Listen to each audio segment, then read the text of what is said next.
there's any, you mentioned like they would take imbibed or opium or mushrooms, but do we know like the specific group was taking a certain recipe or formula or potion? Sure. I'll give you one example where we have like really good evidence. So in Greece in the 1st century, worshippers of the goddess Hera absolutely used cannabis. They were lighting it up, they were offering it to Hera, they were inhaling it themselves. Now, where it gets confusing is we don't know how they interpreted this. Did they interpret like the what we would call being high? Did they feel that Hera, the essence of Hera, was inside them, purely entheogenic? Or did they believe that in order to communicate with Hera, who is separate from them, they needed the cannabis, making it more something I would call extheogenic, generating a goddess outside the self? So we don't know. We do know that they were using it. One of the problems when you get into ancient history is that the sources are so fucking limited. And we don't know ultimately what people were using. Well, we know what they were using, but we don't know how they were using it. Hold on a second. I don't know if you noticed, but this isn't plugged in. So we know that the things they were using, we don't know how they used it, but in some cases, I would say it's weird. So it's chaotic in the ancient world. So while we don't know how the worshippers of Hera were using cannabis, we do know how people seeking the guidance of Isis used opium. We today know of opium as a painkiller. Believe it or not, when you read accounts of opium use in the ancient world, they were not using opium as a painkiller, at least not in the temples of Isis. In the temples of Isis, they used opium to knock you into a trance so that you could meet Isis in the spirit world and have her heal you. So it's odd every now and then because they were using some of the same things people use today, but they were using them for totally different reasons. The pain-killing aspects, although I'm absolutely recognized and certainly enjoyed, that wasn't why somebody would use opium in a temple of Isis, or Asclepius for that matter. Question? Yeah, you mentioned a number of historical figures, and I think most of us are familiar with some base texts. But if somebody wanted to read more about Marcus or Simon Magus, where would they go? Irenaeus, Hippolytus, Irenaeus and Hippolytus. Irenaeus wrote against the heresies, and Hippolytus wrote a title that it's weird because it's different, but in Latin it's the same title. It's against the heresies. Tertullian wrote 5 volumes against the heretic Marcus, which is also very interesting for knowing what people thought. One of the things I will say about this that comes up, and again, if you are interested, I will be speaking to Jerry Brown about this next Saturday, is that I don't believe church fathers covered up anything. This idea that a writer of the early church came across something that he found offensive and just, oh, I can't write that, is just nonsense. They wrote all kinds of shit. They were not prude at all. They were very forward in their thoughts about, these different practices. And when they did want to talk about psychedelics, they totally did. They didn't cover anything up. And that this was an entheogenic thing where you mentioned there was a particular goddess, right? Yes, Charis. Right, Charis, who there was a sort of mystical marriage that took Yes. place. Yes. Between the individual, were you saying he was giving this specifically to women or just to all of his followers? Not to followers. That's the thing. The whole point about this was that they were supposed to go and find people that were not of the group to do this with. Okay. And in fact, one of the only reasons we know that he existed was that people went and then complained about him because they thought they had been violated. Right. But the sort of No, seriously, yeah, exactly, right? That doesn't sound familiar, right? But the thought process was that via this entheogenic experience, that the individual would make themselves like a sort of waiting spouse for Yes. the goddess to marry, have this sort of mystical marriage with the goddess. So, if you'll all indulge me for like 30 seconds, a lot of this, specifically what you're talking about, has to do with how Sophia, or Charis, was kicked out of the pleroma. Sophia ended up having an illegitimate child by having sex with herself. This illegitimate child's name was Ialdabaoth. Ialdabaoth is where we today, when we think of the devil, this was the earliest Christian invention of the devil, was Ialdabaoth, which sounds a lot like Yahweh, Lord of the Sabbath. The idea was that Ialdabaoth was made of materialism, flesh and blood. Gnosticism was all about, or at least in the broader sense Gnosticism, was all about immateriality. This is where, in an odd way, Zoroastrianism does play a role. Not as much as apocalyptic psychedelic Christianity, but still to a degree, it plays a role here. They would... I forgot where I'm going with this. I drank a magic potion, and it's been kicking in for the past, like, half hour, so I apologize. So you were relating Ialdabaoth to this, to Sophia. To Sophia, yes. And Sharon. Yes, okay. How does all... Dave, thank you so much. This is... people like me need the Daves of the world to hold it all together so that we could be ridiculous. So thank you.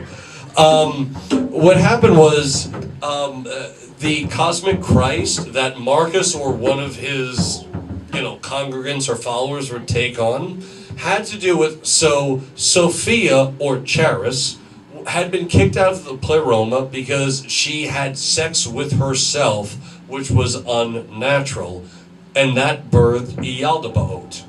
Now, where the cosmic Christ comes in was that through fornication with the cosmic Christ, Sophia, or in Marcus's case, Charis, would be let back into the pleroma.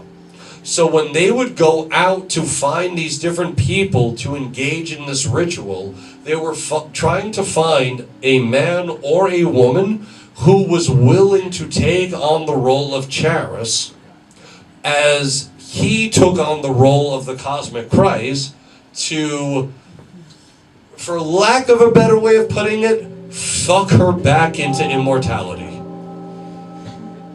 So in this particular context, the cosmic Christ figure is acting as a literal savior. Like, so Christ is being in the sense that. Yes! Exactly. In the sense that he's redeeming the goddess. The reason I'm asking this question is because this is fucking identical. I never knew this, all this stuff you told me. It's identical to the ceremonial magical process of redeeming what they call the redemption of the coin. The idea that Malkuth, or the shekel, needs to be sort of redeemed and reunited with Kether.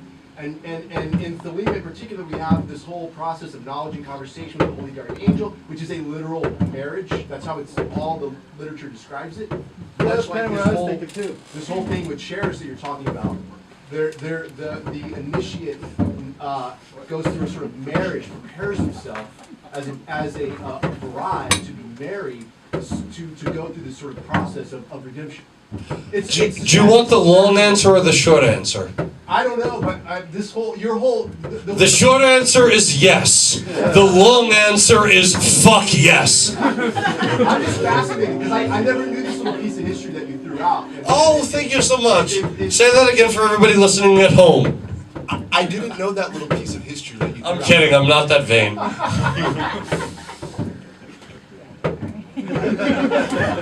Who said yeah, right? I said, yeah, you are. I said it under my breath.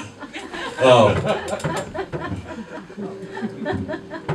Are there any other questions? Over here. Yes. Oh, God, I got so into what you were just talking about. I'm going to come back to that. But Fuck falling. Wait, I'll try that again. Without falling. okay, what I wanted to know is when you were talking about the Christ and that they crucified him for magic.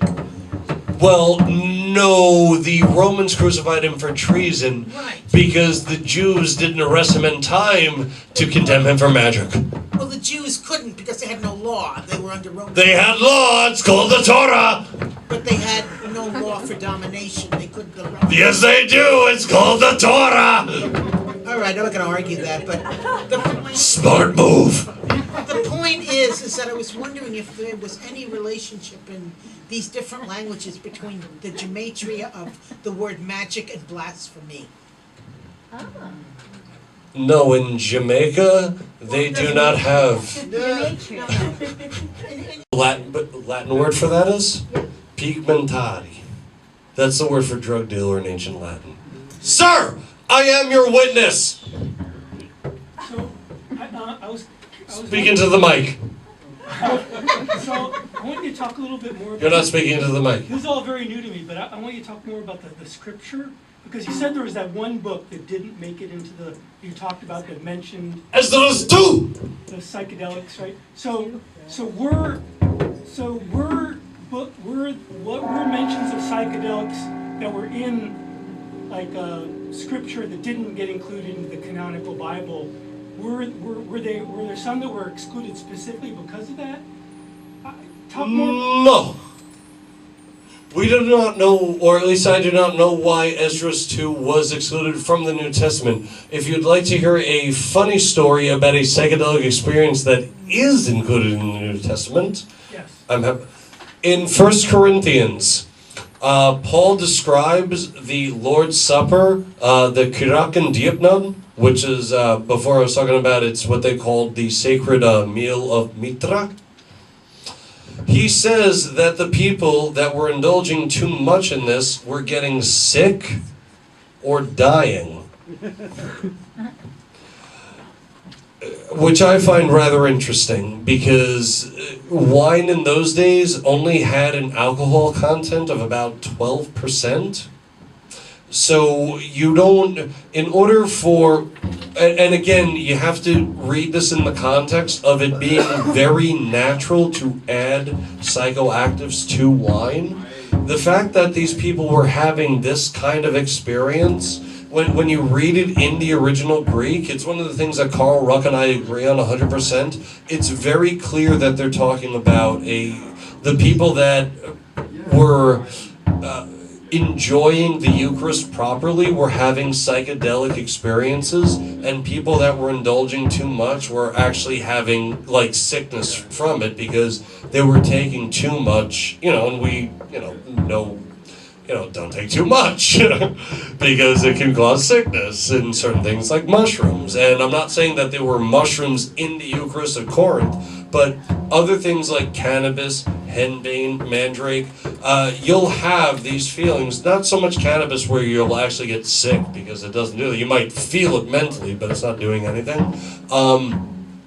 There was clearly something going on there, and the fact that Paul wouldn't even refer to this drink in a new sense and actually used a common term for the Eucharistic cup of Mitraism, it says a lot about what might have been in that cup.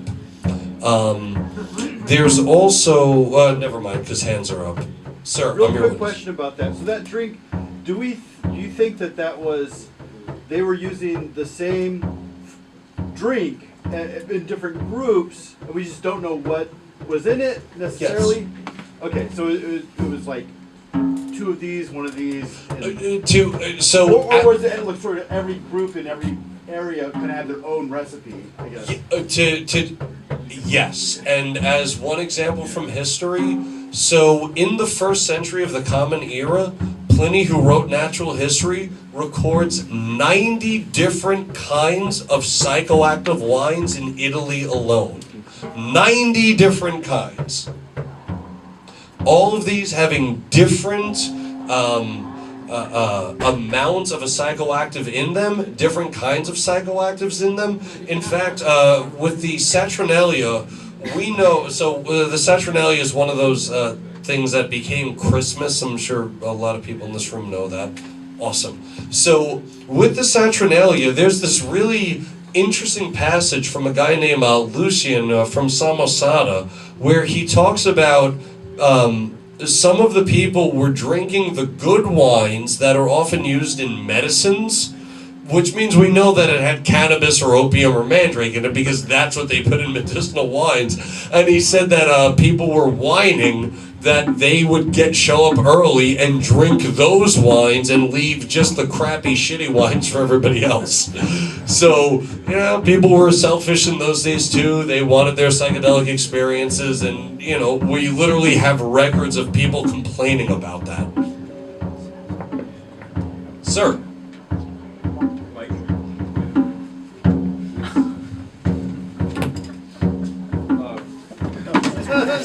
Oh, I'm so sorry. That's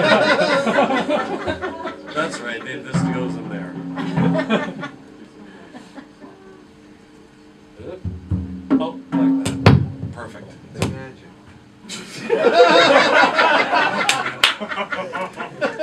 Okay, this time for real, I'm sorry. I'm the worst. I'm so sorry. I should have said that before you all showed up tonight. I'm the absolute worst. Sorry. If you didn't know, I am the one. But the truth is, So, what do you make of the modern Gnostic take on John in Revelations and his visions of the apocalypse as inspired by astral projection? Basically, that John is, in the Bible, it basically says that he's traveling in the spirit while he's seeing these. Sure. One of two things, and this is one of those things that I would say to my students back in the day. It is not the book of Revelations, it is Revelation. There was only one of them, by John.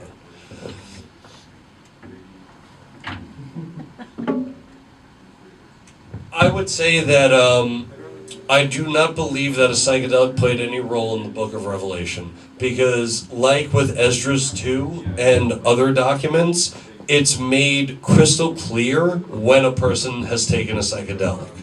So we don't need to throw the psychedelic experience onto every single otherworldly or spiritual or magical experience. It's one of those things that I'm really not into, because within the psychedelic research community, there are a lot of people that as soon as they hear something that it's like, oh, that's interesting, must have been a psychedelic, it's like, well, no, this is a human, thing. And it's totally possible to have these experiences, even with Esdras 2, the one instance where we have pretty concrete proof that a person was taking a psychedelic.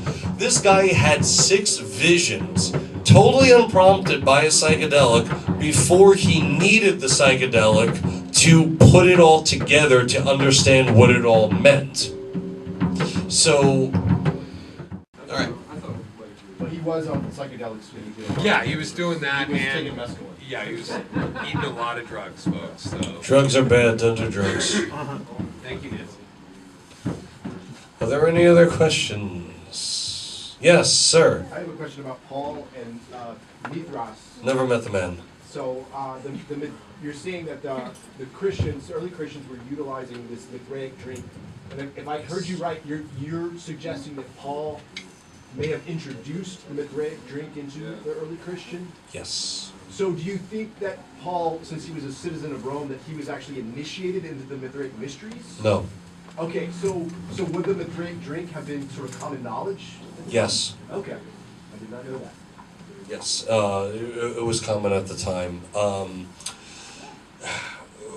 One of the things that so when we think of a mystery religion, I'm sure a lot of people in this room are familiar with the term of a mystery religion. No? I'm falling over. Yes. So with mystery religions, a mystery was not a question in the ancient world. We tend to think of mystery as like a whodunit, right? That's not what mystery meant in the ancient world. A mystery was an explanation. So when you went to a mystery rite, what you were being presented with was the explanation acted out. And sometimes this did not include a psychedelic, other times it did. And we know when it did and when it didn't, and where it did and where it didn't. For, know in a strong sense. Any other questions? Yes? Have you seen actual maps with the city of Nazareth on them that exist? Do you believe that the city of Nazareth exists? I haven't seen a map, but I have seen inscriptions, so yes, I do believe it existed. Yeah, there's what's it called? You'll have to excuse me, I forget the proper name of it, but we have an inscription that lists a series of towns, areas in a specific, kind of region, and Nazareth is one of them. Archaeologists have dug up Nazareth as well. It wasn't a very impressive place. It was, we would think of it as a very poor area, but it did exist. At least, it existed enough that people in the ancient world took the time to, inscribe in stone that there was a place called Nazareth.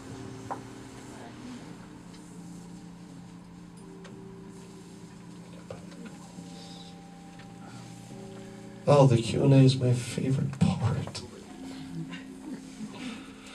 Dying. Slowly. Dying.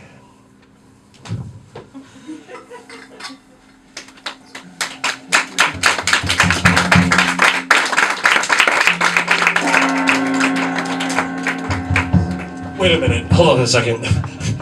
Can I try that again with notes? Because I feel like there was a lot I left out. I'm kidding, I wouldn't put you through all that. But thank you so much for coming. I'm going to be talking about this stuff in a far more sober way with Jerry Brown next Saturday. We do